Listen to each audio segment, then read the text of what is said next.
Ever had the urge to go somewhere where perhaps you're not welcome? On this week's programme, we're on the trail of a reality tour in the Venezuelan capital of Caracas, joining some travellers who want to get behind the political slogans and discover how locals really live.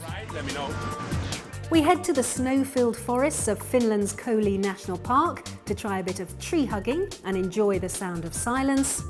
And the apps that let you create your own guidebook with the help of your friends. And have you got what it takes to be a water slide tester? Find out how you can bag yourself the job in Online Check-In later in the show.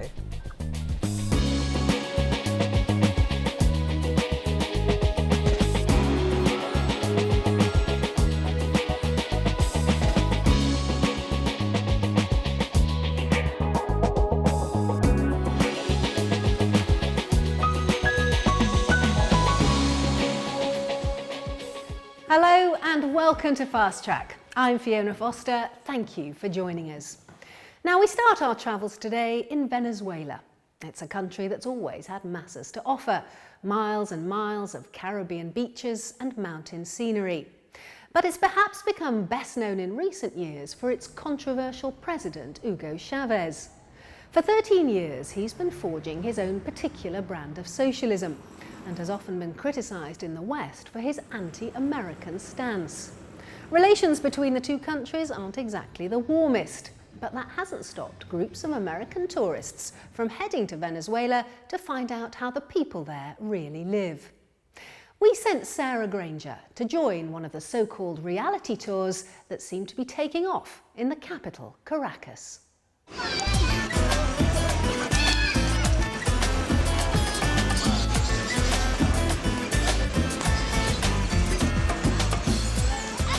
They look like any other group of tourists, kitted out with sunglasses and t-shirts. But these visitors to Venezuela have no interest in sun, sea and sand. They've come from the United States and Australia to see for themselves what everyday life is like here.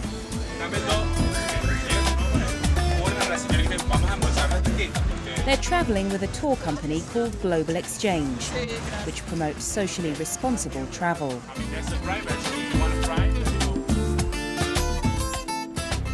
You don't see too many tourists out and about in Caracas because the city has a reputation for being dangerous. But this is a reality tour, and real life here for most people means taking public transport like the metro.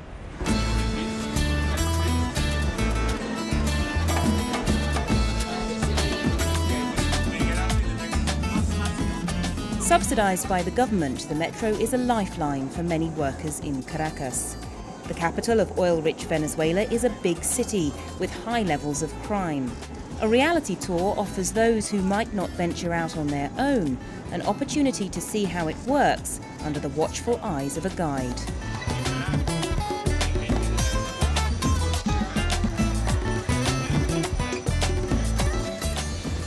Here in the heart of Caracas are many of Venezuela's historic sites and government buildings. So it's one of the first stops on a tour that offers historical context and plenty of political commentary.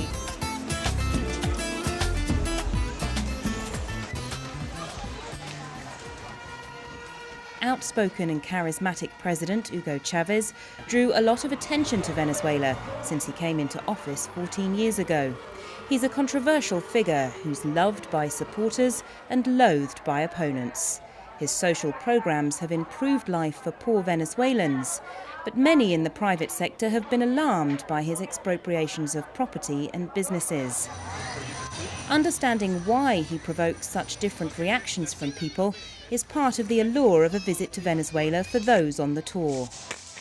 One of the things we ask is that they are here to listen. They're not here to change anybody's mind.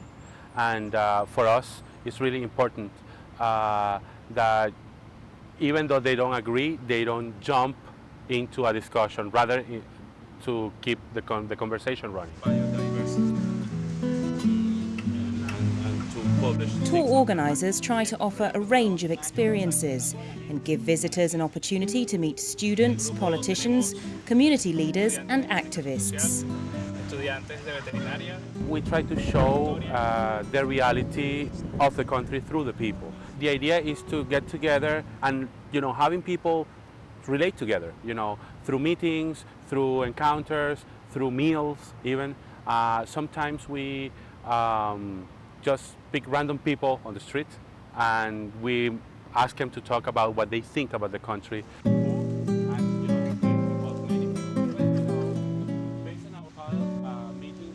Caracas is sunny all year round with great open spaces, but the city has little tourist infrastructure, so it can be a tricky place for independent travellers to visit.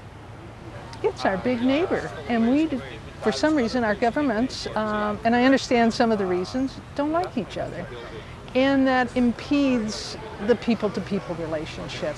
And would you have come independently or without a tour group? Oh, I would. And that's how we usually travel to meet people. But it was very difficult to come down here directly from the United States to Venezuela on our own. So I would do it. I feel safe. It's a great country. But we did not feel that we had the capacity to even enter the country. It's difficult, and I feel I need the enforcement, the know-how of other groups, and they can explain things to me because I do not speak Spanish.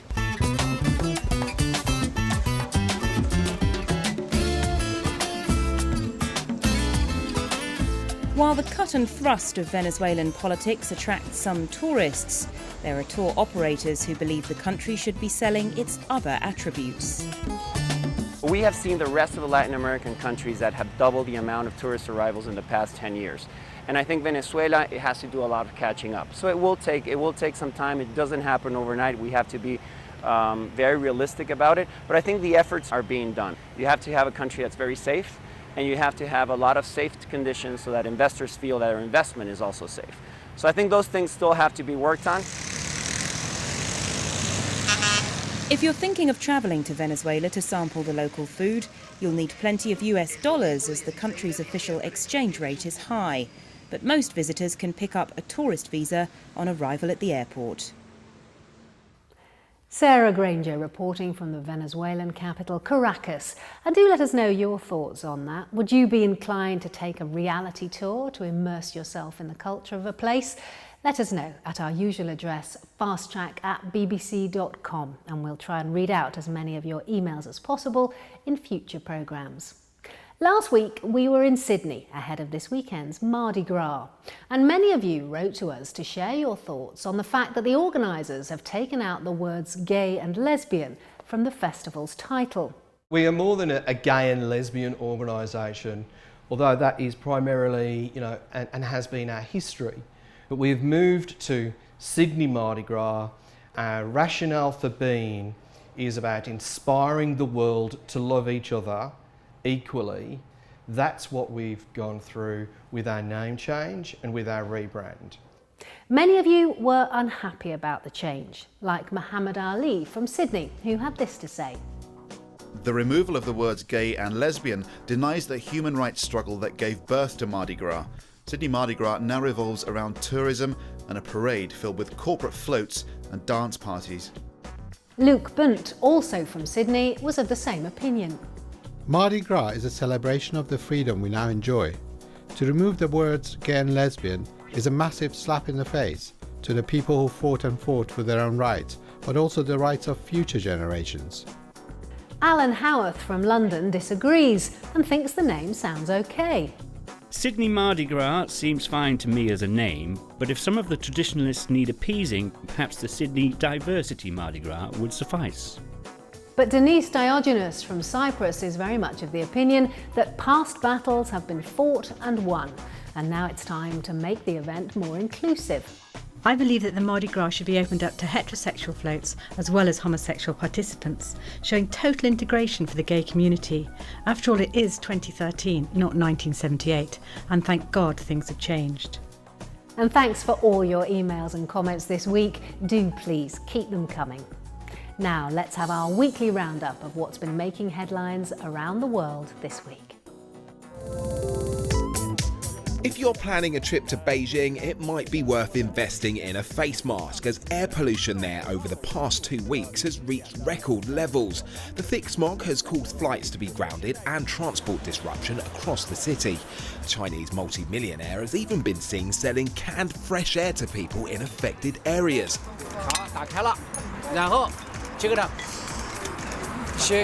That's a tongue-in-cheek campaign, but travellers are being advised to seek medical attention if they feel unwell, as the smog can exacerbate previously existing health conditions. You can check the pollution levels by searching for the Air Quality Index on the web or using a mobile app. People in Naples in Italy have been getting plenty of fresh air, but not by choice. They've been stuck at bus stops across the city as the transport operator grounded 90% of the fleet because they've run out of money for fuel. I don't understand. I am paying for a season ticket and then I have to walk. If things work this way, I will not pay anymore. But if you take a bus without a ticket, you get fined. They say their government funding has been cut so they can no longer afford to run the service, but they hope normal cash flow will resume in March. If you need to get around the city, it's worth checking whether the buses are running a full timetable. If not, you can try the metro or rail system. TripAdvisor have launched a new service which they claim will help hoteliers who say they have been threatened with blackmail. The online tool will allow an owner to report customers who say they will give a negative review unless they get a refund or upgrade. TripAdvisor say blackmail reports should be made as soon as possible, and hotel staff should be encouraged to report threats immediately. And finally, the next time you're travelling on the London Underground, you might be sitting next to British royalty. The heir to the throne, Prince Charles, and the Duchess of Cornwall share the joke or two on their very smart tube carriage. We don't want to alarm. The pair took a journey on the London Underground for the first time together as part of the service's 150th anniversary celebrations. Specially designed Oyster cards each had £10 credit, even though the royal pair both qualify for free travel as over 60s. We're going for a quick break now, but do stay with us because coming up in a moment, we're heading to the Koli National Park in northern Finland to try our hands at tree hugging, which apparently heals spirit, body and mind. I love this tree. Plus, find out about the travel app that helps you avoid those lengthy airport taxi queues. That's an online check-in with Carmen right after the break.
Hi there and welcome to Online Check-In, your regular guide to what's trending in travel on the web and on the go.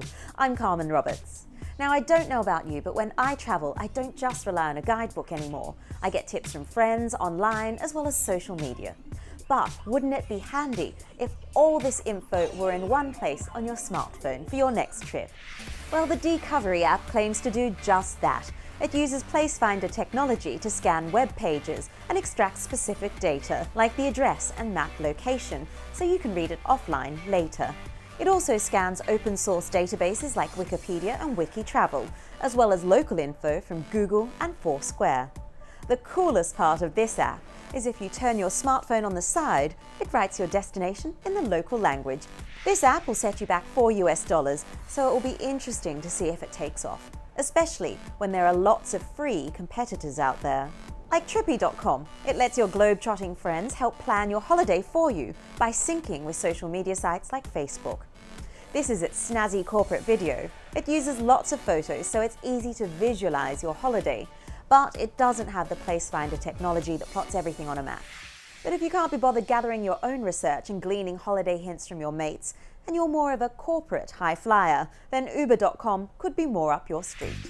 This mobile app claims to be your on-demand private driver to help business travelers skip those lengthy airport taxi queues and hit the ground running.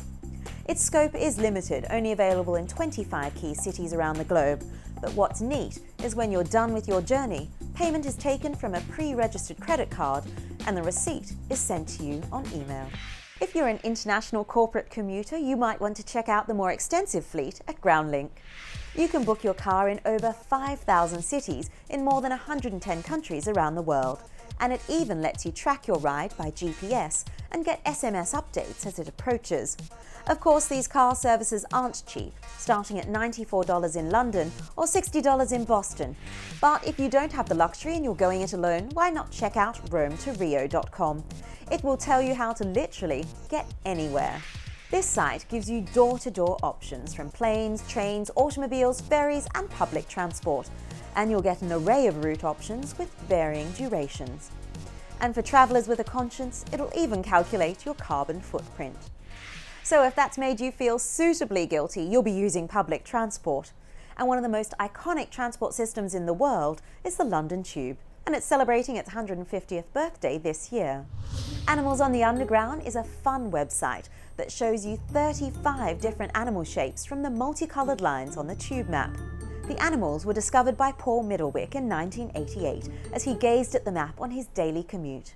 There's everything from elephants to emus and bats to bottlenose whales. If you've seen a nifty app or helpful website worth mentioning, then drop me a line. The address is fasttrack@bbc.com. Or you can get in touch through social media. And while we're on the subject, it's Tweet of the Week time now. And Kevin at T News has spotted a fun new social media campaign. Tour operator First Choice is jumping on the best job in the world bandwagon. It's recruiting a member of the public to become its new water slide tester. Here's a video showing the necessary requirements for the role. Applicants can apply on Facebook. And finally, let me leave you with some footage of a very large dolphin stampede. Yes, you heard right. Passengers on board a whale-watching tour off the coast of Dana Point in California recently captured this spectacular show of wildlife. Enjoy. See you next time.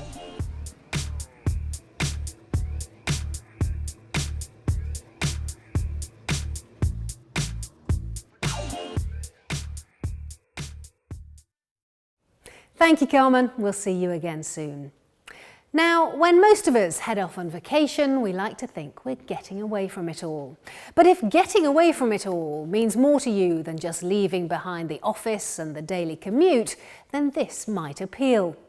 Tree hugging north of the Arctic Circle in Finland, Europe's least populated country. We sent our intrepid reporter Brandy Yanchuk in search of the sound of silence.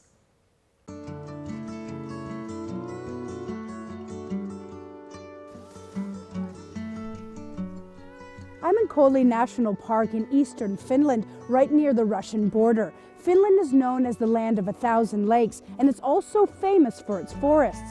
I've heard that the nature here has healing powers, and that's why I've come.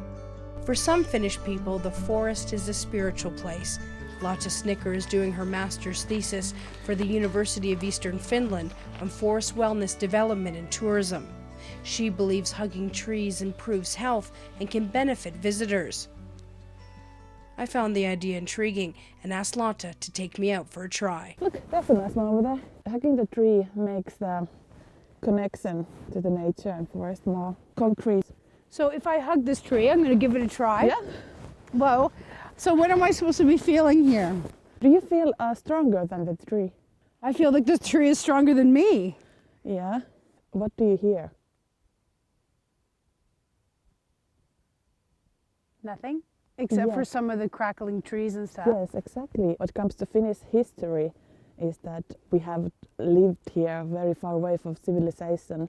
We didn't have churches very close by. So the saying goes that forest is my church, and therefore the spiritual meaning is even more important to us. But people actually chose a tree which they used for praying and so on. So when you come here and when you see the ancient old tree, your problems, and when you think all these babies crying, the things that this tree has seen. You realize that you are a small little thing in this huge world full of nature. I'm sorry, Brandy, but you don't look that big. I love this tree. Maybe the tree has more issues than I do. I doubt it. But it's funny because when I was reading about this and I was reading your thesis, you talk a lot about specific studies that say that your blood pressure goes down or your stress cortisol levels go down, and people who even have diseases think that if they hug these trees that they're going to get better. So do people actually believe this? Yes, because as I pointed out, there are no demands. You can't get away of the stressful life. Okay, I'm going to relax with my tree.